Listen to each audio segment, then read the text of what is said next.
Quindo here, owner of Positive Educational Training, and today I want to talk about carbon monoxide poisoning. A couple years back, I had asked a friend of mine if everything was okay in her life. She was grumpier than normal. She was taking offense at all the little things, and she was just plain being bitchy, right? She told me that she wasn't feeling well lately, and not only that, she had to contend with all her client dogs seemed to be acting up as well. So during a routine maintenance check on her vehicle, the mechanic had noticed a gap in the floorboards near the generator. He ran the generator and tested the level of carbon monoxide in her work area with one of those little portable detectors. He recommended that she get her vehicle fixed before using her vehicle again. Right? That kind of explained her behavior and that of the pets in her care. They were being poisoned by carbon monoxide. Had she had a carbon monoxide detector, she would have been warned about that dangerous and odorless and colorless gas.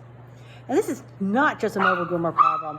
Another source of carbon monoxide poisoning comes from faulty boilers and running car exhaust seeping into homes and shops. So why is carbon monoxide gas a problem? Okay, so when you breathe in carbon monoxide, it causes a reduction in oxygen in the red blood cells. Your organs need that oxygen in the bloodstream in order to breathe. Okay?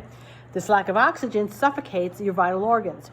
Low levels of carbon monoxide in the air can cause permanent heart and brain damage, while high levels will simply kill you quickly, right?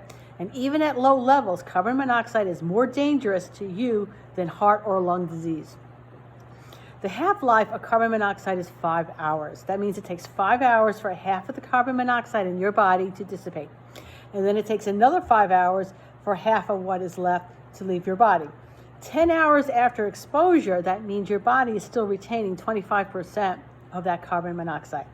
But carbon monoxide poisoning is not just limited to poorly sealed or aging floors, as well as open windows or doors near the generators. Carbon monoxide can find its way into your vehicle through exhaust from idling vehicles, or holes in the vehicle's exhaust system can drift into your work area, which has happened to my personal vehicle. Malfunctioning or improperly vented kerosene, oil, or propane heaters. In addition to the danger of carbon monoxide buildup, they also pose a fire hazard. Exhaust from fuel-powered equipment can be pulled into our work areas by our intake fans when lawn and maintenance companies are working at a client's house or around the property at the same time.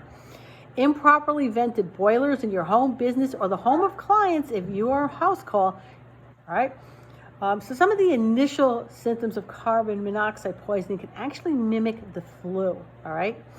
Symptoms include headache, dizziness, feeling faint, nausea or vomiting, fatigue, rapid or irregular breathing, confusion, disorientation, overall weakness, chest pain in people that have heart disease, impaired judgment.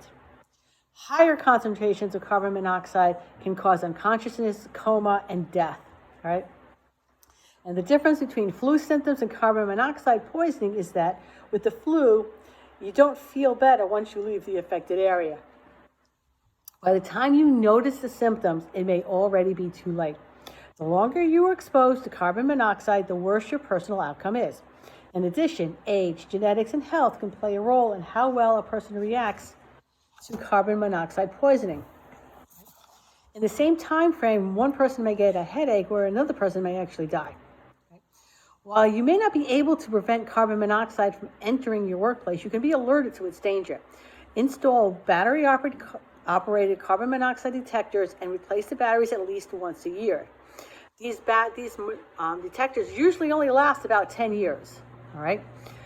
Detectors are easily sourced through local hardware and supply stores, as well as online sites such as Amazon, and install the detector according to manufacturer directions.